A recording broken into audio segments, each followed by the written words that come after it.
孽师的来头很大。不朽强者的住所，往往直接就是一颗星球。佣兵联盟是一个松散的佣兵组织，主人也是其中的一份。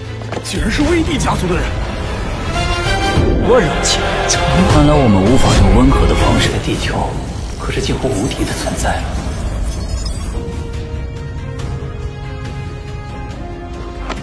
来的就是你，流星魔鬼。虚拟宇宙相当于第二宇宙，任何人只要诺兰神的独立。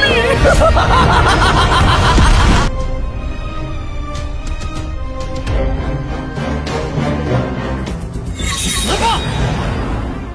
暗地球者，出！ Halo gengs, balik lagi dengan Bang Panjul si pendongeng handal, dan dimanapun kalian berada, Bang Panjul akan selalu mendoakan, agar kita semua dalam keadaan sehat, dan dicukupkan rezeki serta kuota internetnya. Karena pada pembahasan kali ini, Bang Panjul akan sedikit mendongengkan pada kalian, spoiler atau bocoran Donghua Swallowed Star, episode 192. Yang tentunya, karena pembahasannya diambil berdasarkan versi novelnya, maka sudah pasti, gambar serta suara video tidak akan sama. Di mana pada pembahasan sebelumnya sudah diceritakan, Nolan-san yang tampak geram saat mengetahui, bahwa dua anggota penting di dalam keluarga Nolan yang sebelumnya ia tugaskan untuk mengambil pesawat alam semesta dari ras automaton, yang telah lama terdampar di kedalaman laut di planet bumi, telah gagal menjalankan misi tersebut. Sial, Luo Feng, kau benar-benar orang yang kejam, ucap Nolan-san, sembari melempar gelas anggur yang berada di tangannya hingga pecah berkeping-keping. Di sisi lain di daratan planet Mars, ketika Nolan-san sibuk memikirkan Baika Luo dan Dewen yang telah terbunuh, tampak tubuh Golden Hornet Behemoth Luo Feng, yang sedang melakukan ritual jejak jiwa. Yang ritual itu sendiri bertujuan, untuk menjadikan Baika Luo sebagai budak yang setia, tapi karena sebutan kata budak itu terdengar cukup kasar, maka dari sini, kata budak kita ganti saja dengan sebutan bawahan. Saat itu, binatang bertanduk emas mulai melepaskan jejak jiwa, yang perlahan-lahan tampak cairan putih seperti kristal transparan, yang keluar dari mata kiri monster raksasa itu, dan langsung mengalir masuk ke dalam inti kesadaran Baika Luo. Yang dimana dalam inti kesadaran Baika Luo, terdapat 8 miniatur menyerupai planet yang terus berputar, yang tidak lain, itu adalah tempat di mana jiwa Baika Luo bersemayam. Singkat cerita, semua cairan kristal itu pun telah sepenuhnya terserap ke dalam 8 miniatur planet, dan menandakan proses ritual jejak jiwa itu telah sepenuhnya berhasil. Tampak Baika Luo yang berdiri di padang gurun, mulai membuka matanya dengan perlahan dan memandang ke arah monster tanduk emas, lalu membungkuk dengan tatapan yang dipenuhi rasa hormat. "Tuan," ucap Baika Luo. Di sisi lain, tampak mata Golden Hornet Behemoth yang memancarkan aura kegelapan. Hal itu dikarenakan, menggunakan jejak jiwa budak sama dengan memotong sebagian kecil dari jiwanya sendiri, dan dapat menyebabkan kerusakan yang sangat besar pada jiwa penggunanya. Tak berselang lama, binatang bertanduk emas tiba-tiba lenyap dan digantikan oleh Luo Feng, yang muncul di depan Baika Luo. Melihat Baika Luo yang saat ini menatapnya dengan tatapan hormat seperti sedang melihat seorang raja, Luo Feng pun bergumam. Teknik jejak jiwa yang ditinggalkan guru besar Huyan Bo memang sangatlah misterius, bahkan Baika Luo yang awalnya ingin membunuhku pun seketika menjadi sangat patuh, gumam Luo Feng, lalu segera berkata, "Divan, Baika Luo, ayo sekarang kita kembali ke bumi," ucap Luo Feng. "Siap tuan," ucap Divan dan Baika Luo. Tampak saat itu, kapal alam semesta hitam berbentuk cakram yang telah meninggalkan atmosfer planet Mars, segera melesat cepat menuju bumi. Di sisi lain di dalam ruang kendali kapal, terlihat Luo Feng dan dua bawahannya yang sedang berdiskusi. Di sela diskusi itu Baika Luo berkata, "Tuan, untuk mencegah bocornya informasi tentang binatang bertanduk emas, maka semua AI dan komputer kuantum telah kami hancurkan seperti yang telah Anda perintahkan," lapor Baika Luo. "Baguslah," ucap Luo Feng, lalu kembali berkata, "Baika Luo, kartu truf apa yang dimiliki oleh keluarga Nolan, dan apa tujuan Nolan-san mengirim kalian ke bumi?" tanya Luo Feng. Mendengar ucapan itu Baika Luo pun menggelengkan kepalanya sembari berkata, "Tuan, Nolan-san sama sekali tidak memiliki kartu truf, bahkan dasar keluarga itu sangatlah dangkal, dan juga tidak memiliki kekuatan yang besar, karena hanya mengandalkan Noulan San sendiri sebagai pilarnya. Sedangkan tujuannya mengirim Dewen dan aku, adalah untuk mengambil pesawat automat, dan yang kedua adalah membunuh Tuan, ucap Baikaluo, yang tiba-tiba ekspresinya berubah kejam.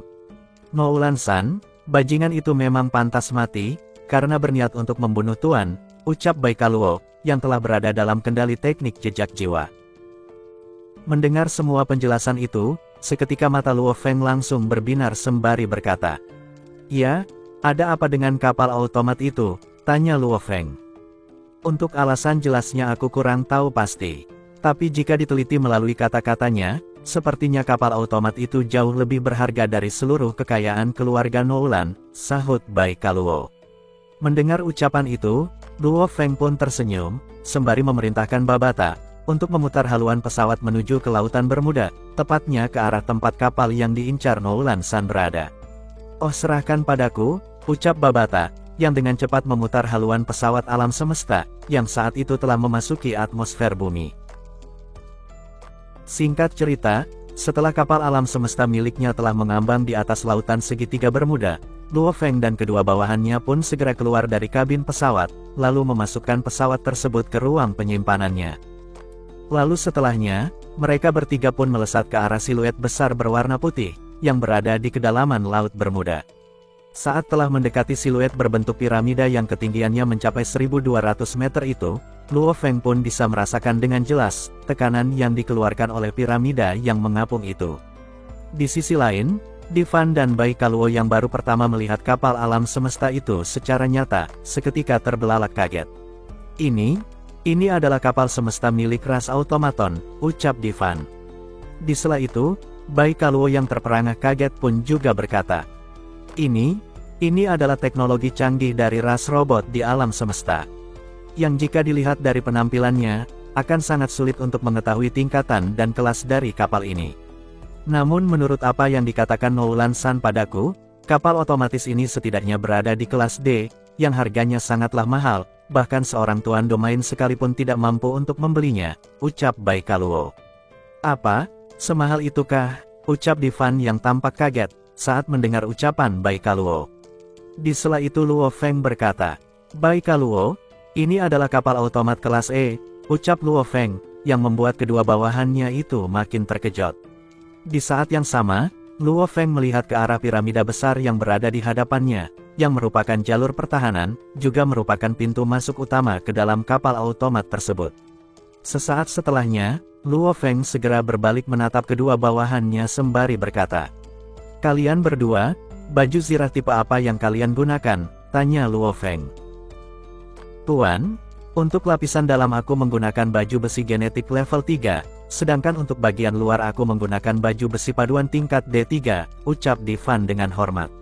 Di sela itu Baikaluo berkata, "Tuan, untuk bagian dalam aku memakai baju besi genetik level 3, sementara untuk bagian luar menggunakan baju besi paduan tingkat D5. Mendengar ucapan itu, Luo Feng pun mengangguk. Sedikit penjelasan tentang armor genetik, di mana armor ini sangatlah mahal dan mirip dengan set armor Dewa Hitam, yang jika terjadi serangan mendadak, armor itu bisa dengan cepat menutupi tubuh seseorang. Namun, kemampuan pertahanan dari baju besi genetik ini terkait dengan tingkat energi genetik si pengguna. Dengan kata lain, semakin kuat energi genetik, maka semakin kuat pula pertahanan armor tersebut. Sementara armor paduan, adalah armor dengan harga murah, yang tidak dapat melindungi seluruh bagian tubuh penggunanya, karena memiliki banyak bukaan. Oleh sebab inilah, armor jenis ini biasa digunakan untuk pelindung bagian luar saja, dan untuk menutupi semua bukaan yang ada, para pejuang menggunakan armor genetik, yang berada di lapisan dalam. Sesaat setelahnya, setelah mengetahui armor yang digunakan oleh kedua bawahannya, Luo Feng pun menatap ke arah Baikaluo, sembari berkata, "Baikaluo, bagaimana kalau kamu yang masuk untuk memasang chip ini ke ruang kendali kapal otomat itu?" tanya Luo Feng, yang langsung disetujui oleh Baikaluo, sembari mengambil chip yang diberikan oleh Luo Feng. Lalu setelahnya, mantan murid terbaik keluarga Noulan itu pun langsung melesat memasuki jalur pertahanan kapal otomat tersebut. Saat memasuki jalur itu, tiba-tiba terlihat 3 tembakan laser yang melesat ke arah Baikaluo, yang terus melesat tanpa mengurangi kecepatannya. Di sela itu Luo Feng berkata, Babata, apakah kita akan mengalami kesulitan untuk mendapatkan kapal ini? Karena bagaimanapun, kapal ini adalah kapal yang dimiliki oleh seorang pejuang abadi, yang sudah pasti, tidak akan membiarkan orang lain mengambil kapal miliknya dengan mudah. Mendengar ucapan itu, Babata pun berkata, "Ya tentu saja, sama halnya dengan kapal milik guru besar Huyanbo, yang jika aku mengendalikan dan menutup pintu dengan paksa, bahkan seorang penguasa sektor pun tidak akan bisa menerobos. Adapun kapal milik ras automaton ini, semua bergantung pada keberuntungan kita, karena pada dasarnya, makhluk abadi dari ras automaton ini sangat berbeda dengan makhluk abadi dari ras lain," ucap Babata. "Berbeda? Apa yang membuatnya berbeda?" tanya Luo Feng. Mendengar ucapan itu, Babata pun segera bertanya, "Luo Feng, apa yang biasa digunakan orang untuk mengendalikan kapal?" tanya Babata. Mendengar ucapan itu, Luo Feng pun tersenyum sembari berkata, bahwa pada umumnya, orang mengendalikan kapal menggunakan AI, atau mulai dari sekarang kita sebut saja perangkat cerdas ya guys. Mendengar ucapan Luo Feng, Babata pun berkata, "Ya benar, sama halnya dengan guru, yang menggunakanku untuk mengendalikan kapal meteorit. Tapi satu hal yang harus kamu ketahui tentang ras automaton ini, yang semuanya dari mereka adalah sistem cerdas yang hidup, yang bahkan, jika itu adalah makhluk abadi dari ras mereka, maka kekuatan dan kepintarannya akan jauh melampauiku, jadi mereka tidak akan membutuhkan sistem cerdas sepertiku," ucap Babata. Mendengar penjelasan itu, Luo Feng pun berkata, "Babata maksudmu? Cobalah jelaskan padaku," ucap Luo Feng. Luo Feng, sebagai sistem cerdas yang memiliki kesadaran, seorang makhluk abadi dari ras automaton dapat dengan mudah mengendalikan kapal semesta. Bahkan pengendalian yang mereka lakukan jauh lebih sempurna dariku, jadi untuk apa mereka menggunakan sistem cerdas sepertiku? Tapi karena saat ini dia telah mati, maka tak ada lagi yang mengendalikan kapal ini, dan semua tinggal bergantung pada keberuntungan kita. Karena jika ada satu jalur menuju ruang kendali saja yang terkunci, maka itu akan sangat merepotkan. Jadi lebih baik kamu berdoa saja, semoga tidak ada satu pintu pun yang diblokir, ucap Babata. Tampak saat itu, Luo Feng dan Divan yang menunggu dengan sabar sembari menatap ke arah kapal berbentuk piramida besar itu. Tak berselang lama, tiba-tiba Baikaluo berkomunikasi melalui pikiran, dan mengatakan, bahwa tugasnya telah sukses. Mendengar laporan dari bawahan barunya itu, seketika mata Luo Feng langsung berbinar. Sementara Babata, ia pun segera meretas sistem kendali kapal, dan mulai memutuskan sistem keamanan kapal. "Luo Feng ayo pergi, semua jalur sudah aku amankan," ucap Babata, yang telah berhasil meretas sistem kendali kapal tersebut.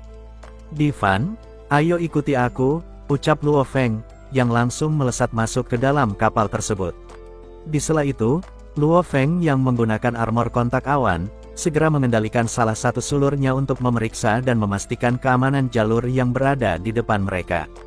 Dan benar saja yang dikatakan Babata, bahwa sistem pertahanan di kapal itu telah sepenuhnya ia kendalikan.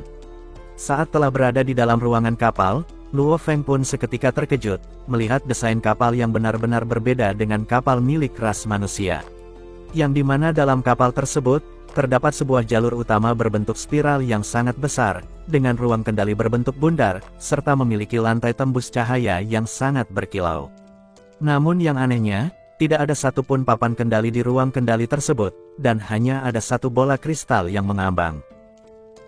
Di sisi lain, tampak Babata yang dengan serius memeriksa kondisi fisik kapal serta semua persenjataannya. Setelah beberapa saat, tiba-tiba mata Babata tampak berbinar. "Luo Feng, saat ini kamu seperti telah memenangkan lotre, karena semua sistem di kapal semesta ini masih berfungsi sempurna," ucap Babata, yang seketika terkejut, saat mulai memeriksa sistem pertahanan kapal. Sial, ternyata level perisai yang dimiliki kapal ini sangatlah tinggi, dan dapat memblokir senjata kelas E9. Dengan kata lain, selama yang menyerang bukanlah seorang pejuang abadi, maka serangan yang mereka lancarkan tidak akan bisa menembus satu lapisan perisai. Namun yang lebih gila lagi, selain memiliki senjata ofensif yang lebih hebat dari sistem persenjataan yang terpasang di kapal meteorit, ternyata pesawat ini juga memiliki meriam penghancur bintang, serta 9 meriam laser kelas E3, ucap Babata. Mendengar penjelasan itu, seketika Luo Feng pun tercengang. "Meriam penghancur bintang, senjata seperti apa itu?" tanya Luo Feng. Sesaat setelahnya, Babata pun berkata, bahwa meriam penghancur bintang adalah senjata berteknologi tinggi yang legendaris, yang dimana satu tembakan meriam tersebut, dapat menghancurkan seluruh planet dengan sangat mudah. Kendati demikian, meriam jenis ini memiliki kelemahan, karena tidak dapat membunuh seorang pejuang tingkat abadi dalam satu serangan. Hal itu dikarenakan, meriam jenis ini memiliki radius serangan yang sangat luas, dan tidak bisa memusatkan serangannya pada satu titik, serta memiliki konsumsi energi yang sangat besar untuk satu tembakannya. Namun terlepas dari kelemahannya itu, senjata ini tetaplah menjadi incaran para eselon atas di alam semesta, ucap Babata, yang seketika kembali terkejut, saat mengecek sistem penggerak kapal. Sial, kapal seperti apa yang telah kita temukan ini, benar-benar membuatku sakit kepala. Bagaimana mungkin, kapal setinggi 1200 meter ini, ternyata lebih dari 2/3 bagian kapal adalah sistem penggerak, yang bahkan kecepatan akselerasinya jauh melebihi kapal milik guru Huyanbo. Dan menurut data, badan utama dari kapal ini menggunakan logam paduan kelas E, yang bahkan memiliki fungsi perbaikan sendiri.